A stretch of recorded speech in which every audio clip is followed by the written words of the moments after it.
नमस्कार, Shri Swami Samarth. Only for स्वामी भक्ती या YouTube चॅनलवर आपले स्वागत आहे. तर आज आपण बघूया भाऊबीजेची कथा. चला तर मग व्हिडिओला सुरुवात करते. एक आटपाट नगर होतं. त्या नगरात एक म्हातारी राहत होती. तिला एक मुलगा आणि एक मुलगी होती. मुलीचे लग्न झाले होते आणि ती दूरदेशी राहत होती. घरच्या गरीब परिस्थितीमुळे त्या मुलाला आपल्या बहिणीच्या घरी जाणे जमत नसे. बहिणीच्या घरी देखील सासरचा गोतावळा मोठा असल्यामुळे तिला देखील यायला जमत नसे. एका वर्षी दिवाळीमध्ये त्यानं विचार केला की यावेळेस भाऊबीजेला आपण आपल्या बहिणीच्या घरी जावे. त्याने आपल्याला जमेल तशी बहिणीसाठी साडी जोडी घेतली. आपल्या लेकीला भाऊ भेटायला जाणार म्हणून आई देखील आनंदात होती. त्या काळात वाहतुकीची काही जास्त साधने उपलब्ध नव्हती. त्यामुळे तो आपल्या बहिणीच्या घरी जाण्यासाठी पायीच निघाला. एक जंगल पार केल्यानंतर त्याला वाटेत नदी लागली. ती नदी त्याला म्हणू लागली, "मी तुझा काळ आहे. मी तुला आता माझ्यासोबत वाहून घेऊन जाईल." तेव्हा तो त्या नदीला म्हणाला की मी खूप वर्षानंतर माझ्या बहिणीला भेटण्यासाठी जात आहे. खूप वर्ष झाले आम्ही एकमेकांना भेटलो नाही. तेव्हा मला आता जाऊ दे आणि बहिणीस भेटून झाल्यावर येताना तू मला वाहून घेऊन जा. नदीला ऐकून दया येते. ती मागे सरकते आणि त्याला म्हणते की येताना मी तुला सोडणार नाही. नदीला वंदन करून तो पुढे जातो. ती नदी पार केल्यावरती पुढे थोड्याच अंतरावर त्याला एक नाग भेटतो. तो नाग त्या मुलास म्हणतो, "मी तुझा काळ आहे. मी आता तुला दंश करणार." तेव्हा तो त्या नागास पुन्हा सांगतो की मी बऱ्याच वर्षापासून माझ्या बहिणीला भेटलेलो नाही. आता दिवाळी सुरू आहे. उद्या भाऊबीज आहे. मी तिला भेटतो आणि येताना तू मला दंश कर. त्या भावाचे हे बोलणे ऐकून नागही गहिवरतो आणि त्याला सांगतो, "ठीक आहे, तू तुझ्या बहिणीस भेट, पण येताना मी तुला सोडणार नाही. मी तुला दंश करणार." तो भाऊ त्या नागाचे आभार मानतो आणि पुढे जाण्यास निघतो. आता तो एक डोंगर पार करून दुसऱ्या जंगलात शिरतो आणि तेव्हा त्याच्यासमोर एक वाघ येतो. तो वाघही त्याला सांगतो, "मी तुझा काळ आहे." तेव्हा भाऊ म्हणतो, "भाऊबीज आहे. बहीण माझी वाट पाहत असेल. माझ्या वाटेकडे डोळे लावून बसली असेल. मी तिला जाऊन भेटतो आणि येताना तू मला खा." त्याचे हे बोलणे ऐकून वाघही शांत होतो आणि त्याला सांगतो की बरं, तू तुझ्या बहिणीला भेट भाऊबीजेला. ती तुझी वाट पाहत आहे, पण येताना मात्र मी तुला खाणार, हे तू लक्षात ठेव. त्याचेही आभार मानून भाऊ पुढे निघतो. अशा तऱ्हेने तो आपल्या बहिणीच्या घरी जातो. तो दारातून बहिणीला आवाज देतो आणि तेव्हा बहीण सूतकातक असते. ती भावाचा आवाज ऐकते, पण तितक्यात त्या सूताचा कात तुटतो. तेथे असे मानले जात असे की जर सूताचा कात तुटला तर ते अशुभ असते. म्हणून ती भावाचा आवाज ऐकूनही त्याला पुन्हा प्रतिसाद देत नाही. भावाला वाईट वाटते की मी इतक्या दुरून बहिणीला भेटण्यासाठी आलो आहे, पण बहीण मात्र साधा मला प्रतिसाद देखील देत नाही. तो निराश होऊन माघारी जाण्यासाठी वळतो. तेवढ्यात बहीण विणत असलेला त्या सूताचा कात पुन्हा जुळतो. बहीण तशीच उठते आणि दाराशी पळत जाते आणि आपल्या भावाला आवाज देते. भाऊ निराशेने तिच्याकडे पाहतो. तेव्हा ती घडला प्रकार त्याला सांगते. भावाला पाहून तिला खूप आनंद झालेला असतो. तिला काय करावे ते सुचत नसते. ती शेजारी राहत असलेल्या आपल्या मैत्रिणीकडे जाते आणि तिला विचारते, आपल्या घरी आपली प्रेमाची जवळची व्यक्ती घरी आली तर काय करावे? तेव्हा तिची मैत्रीण तिला चेष्टेने सांगते, "तू तेलाने घर सारव आणि तुपात तांदूळ शिजव." बहीण इतक्या आनंदात असते की तिला मैत्रीण नेमकं काय सांगत आहे तेही लक्षात येत नाही. ती धावत पळत घरात येते आणि तेलाने घर सावरते आणि तुपामध्ये तांदूळ शिजवते. बराच वेळ झाला तरी तेलाने सारवलेले घर वाढत नाही आणि तुपात शिजायला टाकलेले तांदूळ शिजत नाही. भावाला मात्र खूप भूक लागलेली असते. तो तिला सांगतो, "ताई, मला खूप भूक लागली आहे. काहीतरी खायला दे." ती पुन्हा तांदळाकडे पाहते तर ते काही शिजलेच नव्हते. म्हणून ती पुन्हा पळत शेजारीकडे जाते आणि तिला सांगते की अगं, तू सांगितल्याप्रमाणे मी तेलाने घर सावरले, तुपात तांदूळ शिजायला टाकला, पण तांदूळ काही शिजत नाही आणि घर काही वाढत नाही. तेव्हा तिची मैत्रीण हसू लागली आणि म्हणाली, "अगं, मी तर तुझी चेष्टा केली होती. तू तर खरंच तसंच केलं. आता घरी जा आणि दुधात तांदूळ टाक आणि शेणाने घर सारव." बहीण पुन्हा लगबगीने घरी येते, दुधात तांदूळ टाकते आणि शेणाने घर सारवते. ती पटकन खीर बनवते आणि भावास पोटभर जेवण देते. भाऊ मोठ्या आनंदाने जेवण करतो. त्यानंतर ती आपल्या भावास ओवाळते. नंतर भाऊ घरी जाण्यास निघतो. बहीण प्रेमाने जात्यावर ती गहू दळते आणि त्याला लाडू बनवून देते. ते लाडू तो बरोबर घेतो. त्याच्या मनात येते की बहिणीने इतक्या प्रेमाने लाडू दिले आहेत, पण मी तर हे लाडू घेऊन घरापर्यंत पोहोचू शकत नाही, कारण पुढे माझा काळ वाघ, नाग आणि नदीच्या रूपात उभा आहे. पण तो काहीही न बोलता बहिणीला आनंदाने निरोप देतो आणि निघतो.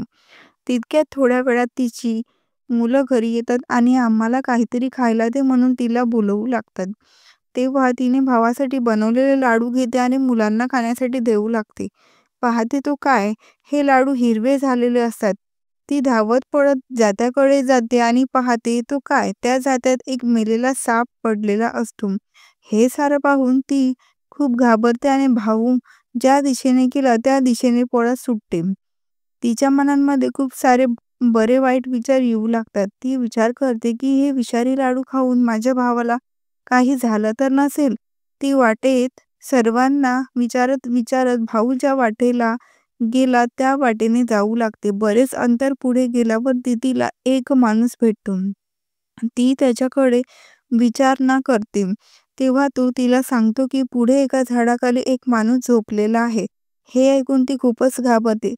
तिला वाटते की हे विषारी लाडू खाल्ल्यामुळे माझ्या भावाला विषबाधा झाली असावी.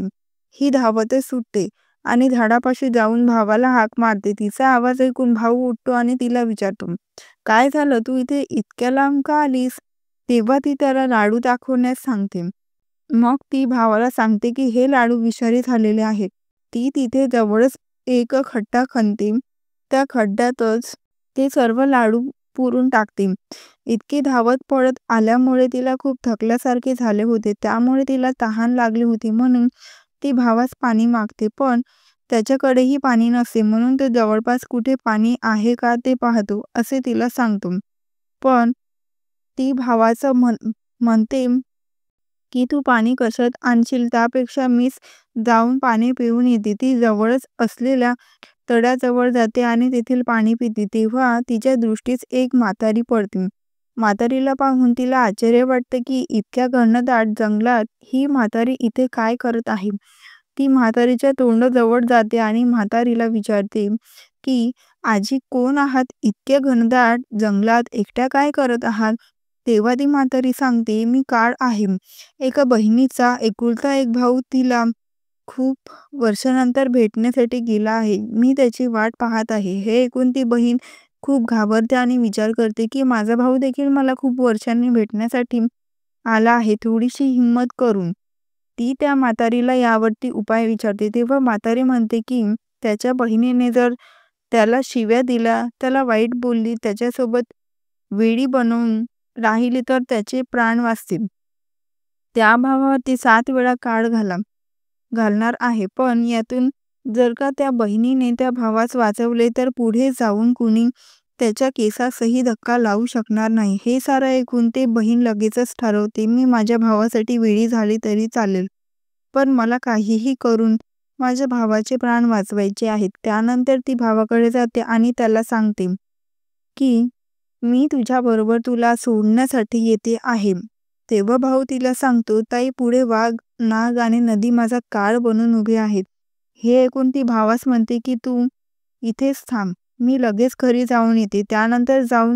त्यानंतर आपण दोघे सोबतच घरी जाऊ. घरी गेल्यावर ती घरातून मांस, दूध आणि साडी चोरी घेते. ती लगेचच भाऊ जिथे थांबला आहे तिथे पोहोचते. त्यानंतर दोघेजण पुढच्या प्रवासाला सुरुवात करतात. जंगलातून जात असताना वाघ भावाच्या समोर येतो. वाघ भावाला खाण्यासाठी पुढे सरकणार तेव्हा बहीण त्याच्या समोर मांस टाकते. तो वाघ ते मांस घेतो आणि जंगलात निघून जातो.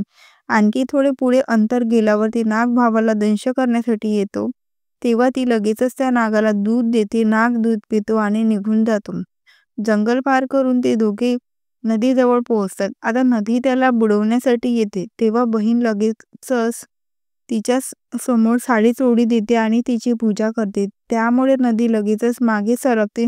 त्यानंतर ते दोघेही घरी पोहोचतात. घरी पोहोचल्यावरती तो आपल्या आईला सांगतो की बहिणीने कसे आपले 3 वेळा प्राण वाचवले आहेत. पण तेव्हा मात्र की त्याला शिव्या देऊ लागते आणि खूप वाईट साईड बोलून अपशब्द बोलू लागते. काही वेळानं ती अगदी वेड्यासारखी करू लागते. सर्वजण तिची ही अवस्था पाहून हैराण होतात की ही अशी का वागत आहे. सर्वजण तिला समजवण्याचा प्रयत्न करू लागतात, पण ती मात्र वेड्यासारखंच वागत राहते. त्यामुळे सर्वजण तिला वेडी झाली असे समजतात आणि वेडी म्हणून चिडवू लागतात. ती रोज रोज आपल्या भावास शिव्या देत असे आणि त्याला अपशब्द देखील बोलत असे. थोड्या दिवसातच तिच्या भावाचे लग्न ठरते. आता लोक बोलू लागतात की तुझी बहीण वेडी आहे, पण ती तुझ्यासाठी नशीबवान आहे, कारण ती आली आणि तुझे लग्न जमले. आता त्याचा साखरपुडा ठरला होता. तेव्हा ती आपल्या भावास शिव्या देऊ लागली आणि म्हणू लागली की अगोदर माझा साखरपुडा करा, त्यानंतरच ह्याचा साखरपुडा करा. तिला फार समजावूनही ती काहीही समजून घेत नव्हती. तेव्हा तेथील एक वृद्ध महिला म्हणाली, तुझी बहीण तशी पण वेडीच आहे. तिला सांग की तुझा साखरपुडा आहे. जेव्हा तुझा साखरपुडा सुरू असेल तेव्हा तिला तुझ्या बाजूलाच बसव. तिला काय कळतं, बहिणीला देखील हेच हवं असतं की काहीही करून तिला भाऊ शेजारीच थांबायचे असते. जसा साखरपुडा सुरू झाला तशीच मंडपात आग लागली, पण बहीण मात्र सावध असल्यामुळे ती लगेचच ती आग विझवते. पुन्हा एकदा भावावरचे संकट टळते. आता घरांमध्ये लग्नाची तयारी सुरू होते. तेव्हा तेथेही वेडेपणा करू लागले. ते सर्वांना सांगू लागते की आधी माझे लग्न लावा, त्यानंतर त्याचे करा. तिच्या वेडेपणामुळे तिला लग्नात देखील भावाच्या जवळच उभी करतात आणि त्यानंतर लग्न लागतं. लग्न झाल्यानंतर जेव्हा नवरा मुलगा बाहेर पडू लागतो तेव्हा ती सांगते की पुढच्या दाराने नाही जायचं, मागच्या दाराने जा. ती काहीही ऐकत नसल्यामुळे तिच्या मनशांतीसाठी नवरदेवाला पुढच्या दाराला न नेता मागच्या दाराने बाहेर काढतात आणि तितक्यात पुढच्या दाराचा सर्व मंडप खाली कोसळतो. पुन्हा एकदा ती आपल्या भावाचे प्राण वाचवते. आता घरी गेल्यानंतर ती पुन्हा सर्वांना सांगते की माझ्या भावा आणि बहिणीसोबतच झोपणार आहे. तेव्हा सर्वजण तिला खूप समजवण्याचा प्रयत्न करतात, मात्र ती आपल्या हट्टाला पेटलेली असते. मला नवरा नवरीच्या खोलीत झोपायचं आहे. काहीही करून ती ऐकायला तयार नसल्यामुळे सर्वजण त्या गोष्टीसाठी होकार देतात व ती नवरा नवरीच्या खोलीतच झोपते. भाऊ आणि बहीण झोपी जातात, पण तिला मात्र झोप येत नाही. ती जागसूत असते. मध्यरात्रीच्या वेळी त्या खोलीत एक नाग येतो. बहीण मात्र जागीच असते. ती जशी त्याला पाहते तशी लगेच कुऱ्हाडीनं त्याचे 3 तुकडे करते. ते तुकडे टोपली खाली झाकून आता ती बिनधास्तपणे झोपी जाते, कारण आता तिच्या भावावरचा धोका पूर्णपणे टळला होता. आज खूप दिवसानंतर ती इतक्या निर्धास्तपणे झोपली होती. सकाळी नवरा नवरी उठून जातात, पण तिला मात्र जाग येत नाही. तिची आई सर्व पाहुण्यास म्हणते की पुन्हा ही उठली तर वेड्यासारखी करेल, म्हणून मी पटापट आवरून घेते. आई सर्व पटापट आवरते आणि पाहुण्यांना देखील आपल्याला घरी रवाना करते. बहीण जेव्हा उठते तेव्हा पाहते की घरात कुणीही पाहुणे मंडळी नाहीत. तेव्हा ती आपल्या आईस विचारणा करते की सर्व पाहुणे कुठे गेले, तू सर्वांना लगेच इथे घरी बोलव. त्याप्रमाणे आई सर्व पाहुण्यांना पुन्हा घरी बोलवते. मग ती सर्व पाहुण्यांना सांगते की मी वेडी नाही, माझ्या भावावरती जीवाचे संकट होते. काळ त्याच्या मागे लागला होता, त्याला वाचवण्यासाठी आणि त्याच्यावरील हा धोका टाळण्यासाठी मी त्याला वाईट बोलले आणि वेड्यासारखे वागले. हाच एक उपाय होता, म्हणून मी तसे वागली आहे. आता मात्र माझ्या भावावरचा काळ टळला आहे. रात्री देखील एक नाग त्याचा काळ बनून आला होता, पण मी त्याला मारून त्याचे तुकडे टोपल्या खाली झाकून ठेवले आहे. सर्वजण आत जाऊन टोपली खाली पाहतात, तो तेथे खरंच नागाचे तुकडे पडलेले असतात. तेव्हा सर्वांचा बहिणीवरती विश्वास बसतो की ती जे बोलत आहे ते खरे आहे. तेव्हा ती सांगते की आता माझ्या भावावरील संकट टळले आहे, त्यामुळे अगोदर माझ्या सासरी पाठवणी करा आणि मग तुम्ही सर्व तुमच्या घरी जा. तेव्हा बहीण भावाला ओवाळते. भाऊ तिच्या पाया पडतो आणि तिचे खूप आभार मानतो. बहीण पुन्हा आपल्या सासरी जाण्यास निघते. अशी ही भाऊबीजेची कथा होती. धन्यवाद. व्हिडिओ आवडला असल्यास व्हिडिओला नक्की लाईक, शेअर आणि सबस्क्राईब करा. श्री स्वामी समर्थ. जय जय स्वामी समर्थ.